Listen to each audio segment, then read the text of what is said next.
ओम शांति। आज 3/5/2021 के मधुर महावाक्य है और आज की मुरली में बाबा ने सबसे पहले बच्चों को वरदान दे दिया, आत्म अभिमानी भव। और फिर बाबा कहे, चलते फिरते उठते बैठते इसी का अभ्यास करना है तो बहुत उन्नति होगी। फिर बाबा कहे, कई बच्चे एक्यूरेट बाबा को याद नहीं कर सकते हैं, मूंझ जाते हैं। तो उसका कारण क्या है? तो बाबा कहे, क्योंकि बाबा को सबसे पहले एक्यूरेट जाना ही नहीं है कि आखिर भी परमात्मा कौन है। एक्यूरेट याद तभी रह सकती है जब सबसे पहले परमात्मा को एक्यूरेट जाने, फिर निश्चय बुद्धि हो जाए। और जहां निश्चय बुद्धि हो करके बैठते हैं तो नेचुरल है कि वो स्नेह से बाबा की याद यथार्थ होगी। अगर पहचान नहीं है तो मूंझते रहेंगे, फिर निश्चय बुद्धि भी नहीं हो सकते हैं और वो प्यार भी इमर्ज नहीं हो सकता है। तो सुनते हैं बाबा के मधुर महावाक्य। ओम शांति। मीठे बच्चे, आत्म अभिमानी भव। चलते फिरते उठते बैठते यही अभ्यास करते रहो तो तुम्हारी बहुत उन्नति होती रहेगी। प्रश्न है, बाप की एक्यूरेट याद किन बच्चों की बुद्धि में रहेगी? उत्तर है, जिन बच्चों ने बाप को एक्यूरेट जाना है। कई बच्चे कहते हैं कि बिंदु को भला कैसे याद करें? भक्ति में तो अखंड ज्योति समझ याद करते आए, अभी बिंदी कहकर मूंझ जाते हैं। इसलिए पहले पहले यह निश्चय हो कि बाप अखंड ज्योति नहीं, वह तो अति सूक्ष्म बिंदु है। तब याद एक्यूरेट रह सकती है। ओम शांति। सभी बच्चे याद में बैठे हैं, मन मना भव। यह संस्कृत अक्षर वास्तव में है नहीं। बाप ने जब सहज राजयोग सिखाया है तब यह संस्कृत अक्षर बोले नहीं है। यह तो संस्कृत जानते ही नहीं है। शिव बाबा ब्रह्मा बाबा के लिए इशारा करते हैं कि यह तो संस्कृत जानते ही नहीं है। बाप तो हिंदी में ही समझाते हैं और शिव बाबा हिंदी में ही समझाते हैं। भल यह रथ हिंदी, सिंधी तथा इंग्लिश जानने वाला है, परंतु बाप समझाते हिंदी में है। शिव बाबा समझाते हैं हिंदी में। जो जिस धर्म का है उनकी अपनी भाषा है। यहां हिंदी भाषा ही चलती है। यह भाषा समझना सहज है और यह स्कूल भी वंडरफुल है। इसमें कोई भी कागज, पेंसिल, पन्ने आदि की दरकार नहीं रहती। ऐसा वंडरफुल स्कूल कभी नहीं होता जब पढ़ाई करने जाओ और कागज, पेंसिल, पन्ना ना हो। यहां तो सिर्फ एक अक्षर को याद करना है, अर्थात बाप को याद करो। गॉड को अथवा ईश्वर को अथवा परमपिता परमात्मा को कोई याद न करे, यह मुश्किल है। हर कोई अपनी अपनी समझ से, अपनी अपनी रीति से ईश्वर को, परमात्मा को, गॉड को याद जरूर करते हैं। तो इसीलिए बाबा कहे, गॉड को अथवा ईश्वर को अथवा परमपिता परमात्मा को याद न करे, यह मुश्किल है। याद सभी करते हैं परंतु उनकी पहचान नहीं है। बाप ही आकर अपनी पहचान देते हैं। शास्त्र में जो कल्प की आयु इतनी लंबी लिख दी है, वह बाप आकर समझाते हैं। बहुत बड़ी बात भी नहीं है।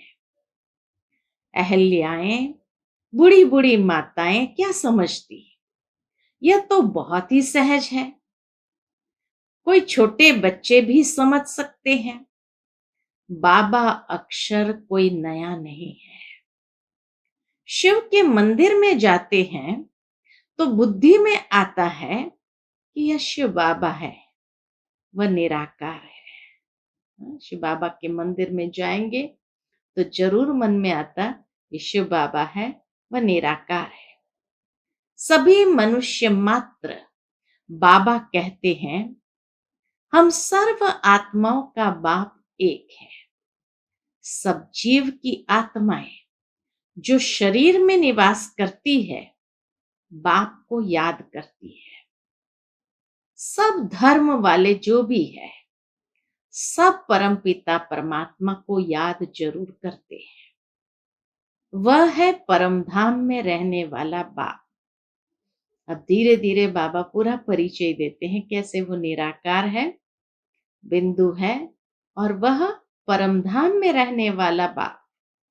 हम भी वहां के रहने वाले हैं, तो अब सिर्फ बाप को याद करना है। चाहते भी है हम पावन बने, बुलाते भी हैं, हे पतितों को पावन करने वाले आओ।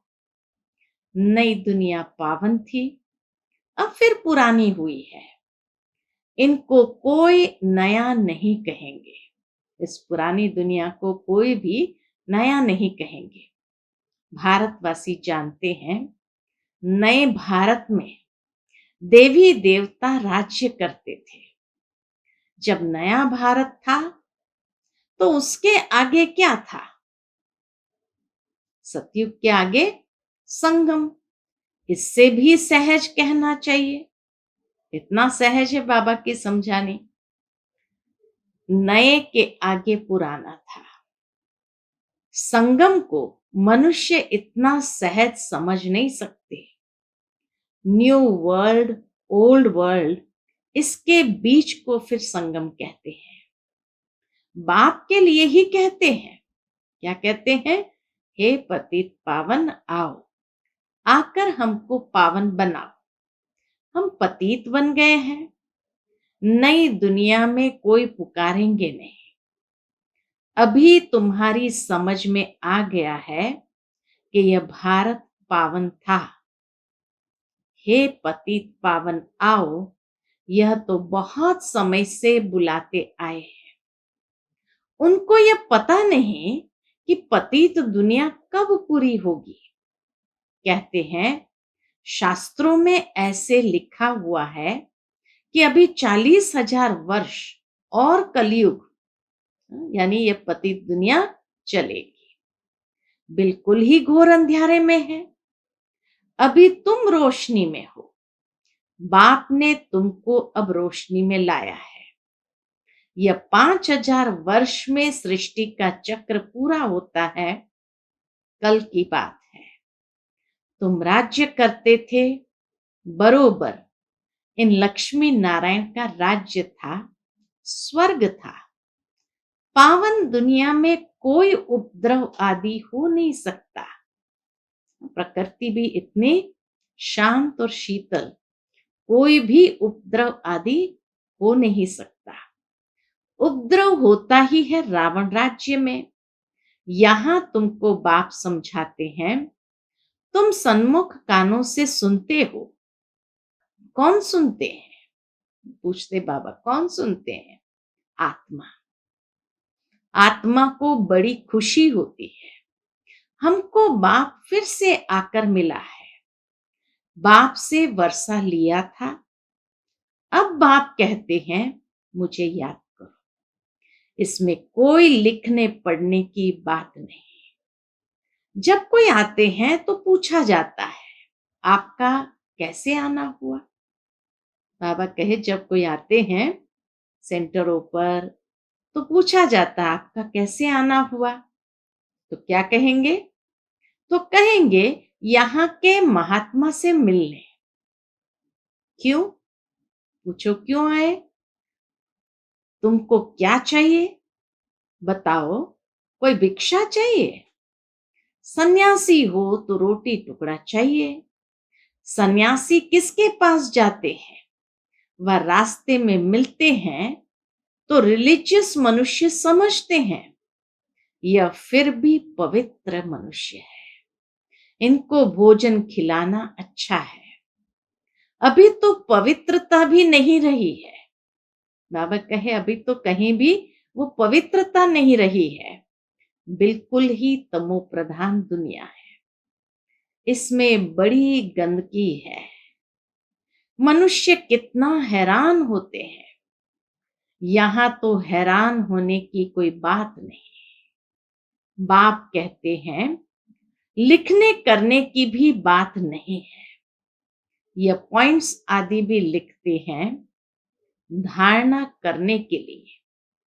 यहाँ जो नोटबुक लेकर के पॉइंट्स लिखते हैं याद रहे और धारणा करने के लिए।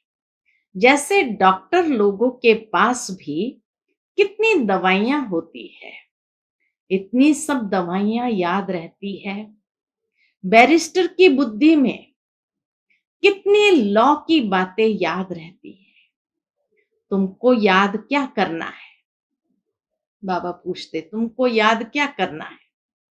एक बात तुमको याद करना है, एक बात, सो भी बड़ी सहज है। तुम कहते हो एक शिव बाबा को याद करो, वह कहते हैं शिव बाबा कैसे आएंगे? यह भी तुम्हारे सिवाय और किसको पता नहीं है। ईश्वर कहाँ है? वह तो कहेंगे नाम रूप से न्यारे हैं। परमात्मा के लिए जब कोई स्पष्ट परिचय ही नहीं तो उनको पूछो ईश्वर कहाँ है, वह तो कहेंगे नाम रूप से न्यारा है, या फिर कह देते हैं सर्वव्यापी है। रात दिन का फर्क हो जाता है दोनों अक्षरों में। या नाम रूप से न्यारा है या सर्वव्यापी है, दोनों अक्षरों में रात दिन का फर्क हो जाता है। नाम रूप से न्यारी तो कोई चीज है नहीं, फिर कह देते कुत्ते बिल्ली सब में परमात्मा है। दोनों एक दो के ऑपोजिट बातें हो गई। तो बाप अपना परिचय दे कहते हैं मुझ बाप को याद करो। गाया भी जाता है सहज राजयोग। बाबा कहते हैं योग का अक्षर निकाल दो, याद करो। जैसे छोटा बच्चा माँ बाप को देखने से ही झट गले लग जाता है, पहले सोच करेगा क्या कि हमारे माँ बाप है? नहीं, इसमें सोच करने की बात ही नहीं। माना इतना स्नेह हो जाता है तो नेचुरल है, ना कोई सोच है, निश्चय ही है ये हमारे माता पिता है। तुम्हें भी सिर्फ शिव बाबा को याद करना है। भक्ति मार्ग में भी तुम शिव पर फूल चढ़ाते आए हो। सोमनाथ का मंदिर कितना भारी बनाया हुआ है, जो बाद में मोहम्मद गजनबी ने आकर लूटा था। सोमनाथ का मंदिर भारत में नामी ग्रामी है। सबसे पहले तो शिव की पूजा होनी चाहिए। बच्चों को यह सब नॉलेज अभी बुद्धि में आई है। भल पूजा आदि करते आए हो, परंतु तुमको यह पता ही नहीं था कि यह जड़ चित्र है। जरूर चैतन्य में आया होगा, तब तो वर्ष वर्ष शिव जयंती भी मनाते हैं। यह भी कहते हैं शिव परमात्मा निराकार है। आत्मा जानती है हम भी निराकार है। अभी तुम आत्म अभिमानी बनते हो, बहुत सहज है। वह तो हमारा बाबा है, ज्ञान का सागर, सुख का सागर पतित पावन है, उनकी बहुत महिमा है। शिव बाबा की अनंत महिमा है। ब्रह्मा विष्णु शंकर की इतनी महिमा नहीं है, एक की ही महिमा गाते हैं। अब तुम बच्चे जानते हो, क्या जानते हैं? कि बाबा आकर हमको वर्षा दे रहे हैं। जैसे लौकिक बाप बच्चों का लालन पालन करते हैं, जैसे लौकिक बाप बच्चों का लालन पालन करते हैं, पढ़ाते नहीं हैं। पढ़ाई के लिए फिर स्कूल में जाते हैं, फिर वानप्रस्थ में गुरु किया जाता है। आजकल तो छोटे बड़े सबको गुरु करा देते हैं। यहां तो तुम बच्चों को कहा जाता है शिव बाबा को याद करो। सबका हक है, सब मेरे बच्चे हैं। बाबा कहे सबका हक है बाबा को याद करने का, क्योंकि सब मेरे बच्चे हैं। तुम्हारे में भी कोई है जो अच्छी रीति याद करते हैं।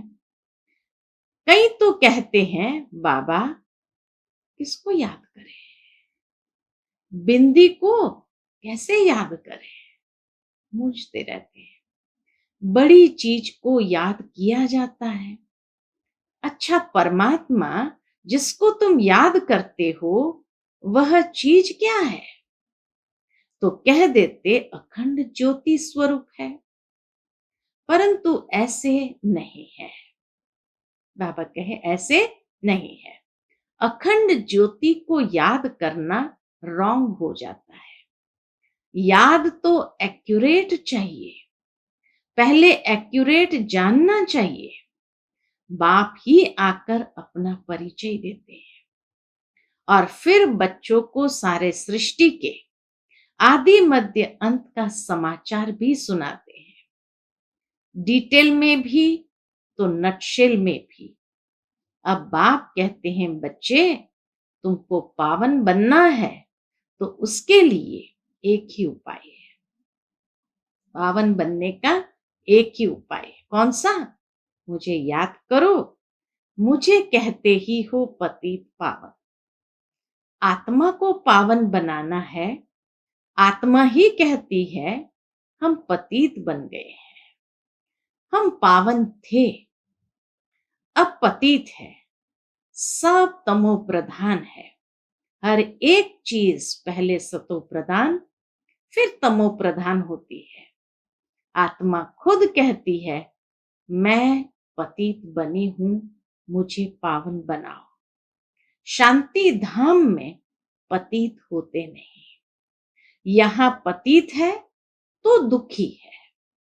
कितना आपस में गहरा संबंध है कि दुख का कारण क्या है? मनुष्य का अपना ही पतित बना उसको दुखी करता है। जब पावन थे तो सुखी थे, तो आत्मा ही कहती है, बाबा कहे तो आत्मा ही कहती है हमको पावन बनाओ, तो हम दुख से छूट जाए। ये बहुत गहरा संबंध बाबा ने बताया कि पतित होने से ही दुखी होते हैं, बाकी कोई दुख देता नहीं है। पतित हुए, कर्म बुरे हुए तो दुखी हुए।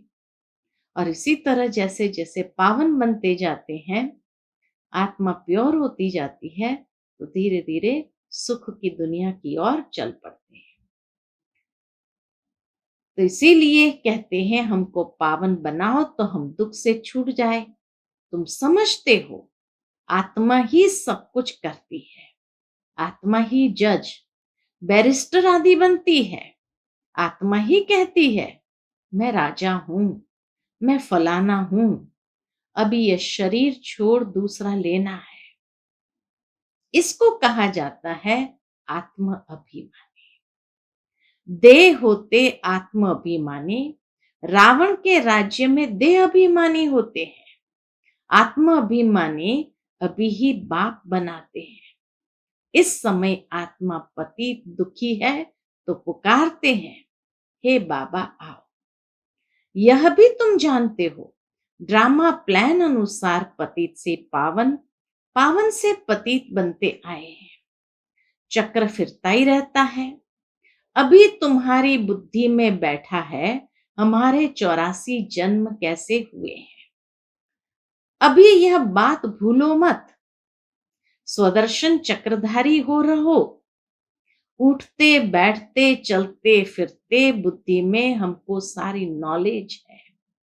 तुम समझते हो बेहद के बाप से हम बेहद का वर्षा ले रहे हैं।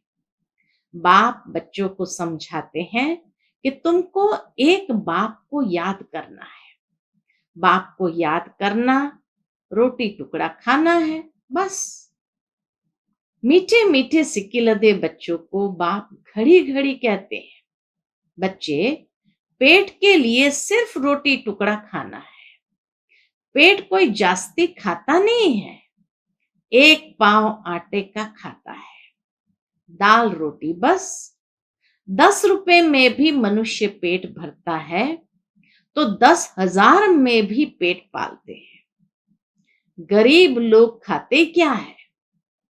बाबा कहे गरीब लोग खाते भी क्या है, फिर भी हट्टे कट्टे रहते हैं। भिन्न भिन्न चीजें मनुष्य खाते हैं तो और ही बीमार पड़ जाते हैं। डॉक्टर लोग भी कहते हैं एक प्रकार का खाना खाओ तो बीमार नहीं होंगे। तो बाप भी समझाते हैं रोटी टुकड़ा खाओ, जो मिले उसमें खुश रहो। दाल रोटी जैसी और कोई चीज होती नहीं। जास्ती लालच भी नहीं रखनी चाहिए। सन्यासी लोग क्या करते हैं? घर बार छोड़ जंगल में चले जाते हैं, तत्व को परमात्मा समझ याद करते हैं, समझते हैं ब्रह्म में लीन हो जाएंगे, परंतु ऐसे तो है नहीं। आत्मा तो अमर है, लीन होने की बात ही नहीं है। बाकी आत्मा पवित्र अपवित्र बनती है। तुमको कितना अच्छा ज्ञान मिला है, तुम ही प्रारब्ध भोगते हो, फिर यह ज्ञान भूल जाता है। फिर सीढ़ी उतरनी होती है। अब तुम्हारी बुद्धि में सारा ज्ञान बैठा हुआ है। हम 84 जन्म कैसे भोगते हैं, यह पाठ कभी भी कोई का बंद नहीं होता है। यह बना बनाया ड्रामा है जो फिरता ही रहता है। ये कह नहीं सकते कि भगवान ने कब कैसे कहां बैठ बनाया, नहीं, यह तो चला ही आता है। वर्ल्ड की हिस्ट्री ज्योग्राफी रिपीट होती ही रहती है। इन बातों को कोई समझते ही नहीं है। तुम जानते हो हम ड्रामा प्लान अनुसार आए हैं, अब फिर से ड्रामा अनुसार राज्य ले रहे हैं। यह बातें और कोई समझ नहीं सकते। पूछा जाता है ड्रामा सर्वशक्तिमान है व ईश्वर। बाबा कहे पूछा जाता है कि ड्रामा सर्वशक्तिमान है व ईश्वर, तो कहते हैं ईश्वर सर्वशक्तिमान है। समझते हैं वह सब कुछ कर सकते हैं। बाप कहते हैं मैं भी ड्रामा के बंधन में बांधा हुआ। तो शक्तिशाली कौन हुआ? ड्रामा हुआ। पतितों को पावन बनाने मुझे आना पड़ता है। तुम सतयुग में सुखी बन जाते हो, मैं भी जाकर विश्रामी होता हूं। परमधाम में जाकर विश्रामी होता हूं। परमधाम तुम सिर कुल्हे चढ़ जाते हो, तुम्हारी शेर पर सवारी है। तुम जानते हो सेकंड बाय सेकंड जो भी चलता है वह ड्रामा की नूंद है। तुम बच्चों को कितनी अच्छी नॉलेज है। अब सिर्फ बाप और वर्षे को याद करो, बस। कागज पेंसिल आदि की कोई दरकार नहीं है। ब्रह्मा बाबा भी पढ़ते हैं, यह तो कुछ रखते ही नहीं है। सिर्फ बाप को याद करना है तो वर्षा मिलेगा। कितना सहज है। याद से ही तुम एवर हेल्दी बनेंगे, यह है धारणा की बात। मुख्य है याद। लिखने से क्या फायदा होगा, यह तो सब विनाश हो जाएगा। परंतु कोई याद रखने के लिए लिखते हैं। जैसे कोई बात याद करनी होती है तो गांठ बांध देते हैं। तुम भी गांठ बांध लो, शिव बाबा और वर्षे को याद करना है। यह तो बहुत सहज है। योग अर्थात याद। कहते हैं बाबा याद नहीं ठहरती है, योग में कैसे बैठे। अरे लौकिक बाप की याद उठते बैठते चलते फिरते रहती है, तुम भी सिर्फ याद करो, बस बेड़ा पार है। अच्छा, मीठे मीठे सिकिलदे बच्चों प्रति माता पिता बाप दादा का याद प्यार और गुड मॉर्निंग। रूहानी बाप की रूहानी बच्चों को नमस्ते। हम सब रूहानी बच्चों की रूहानी माता पिता बाप दादा को याद प्यार गुड मॉर्निंग और नमस्ते नमस्ते। शुक्रिया बाबा, शुक्रिया। आज की मुरली से धारणा के लिए मुख्य सार। पहली पॉइंट, स्वदर्शन चक्रधारी बन। 84 का चक्र बुद्धि में फिराते रहना है। बेहद बाप को याद कर बेहद का वर्षा लेना है, पावन बनना है। दूसरी बात, किसी भी चीज की लालच नहीं रखनी है, जो मिले उसमें खुश रहना है। रोटी टुकड़ा खाना है, बाप की याद में रहना है। आज का मधुर वरदान है, बुद्धि रूपी पांव मर्यादा की लकीर के अंदर रखने वाले सर्व प्राप्ति संपन्न शक्तिशाली भव। बुद्धि रूपी पांव मर्यादा की लकीर के अंदर रखने वाले सर्व प्राप्ति संपन्न शक्तिशाली भव। जो बच्चे बुद्धि रूपी पांव जरा भी मर्यादा की लकीर से बाहर नहीं निकालते, वे लक्की और लवली बन जाते हैं। उन्हें कभी कोई भी विघ्न अथवा तूफान, परेशानी, उदासी आ नहीं सकती। यदि आती है तो समझना चाहिए कि जरूर बुद्धि रूपी पांव मर्यादा की लकीर से बाहर निकाला है। लकीर से बाहर निकलना अर्थात फकीर बनना। इसलिए कभी फकीर अर्थात मांगने वाले नहीं, सर्व प्राप्ति संपन्न शक्तिशाली बन। आज का स्लोगन है, जो सदा न्यारे और बाप के प्यारे हैं वह सेफ रहते हैं। जो सदा न्यारे और बाप के प्यारे हैं वह सेफ रहते हैं। अच्छा, ओम शांति।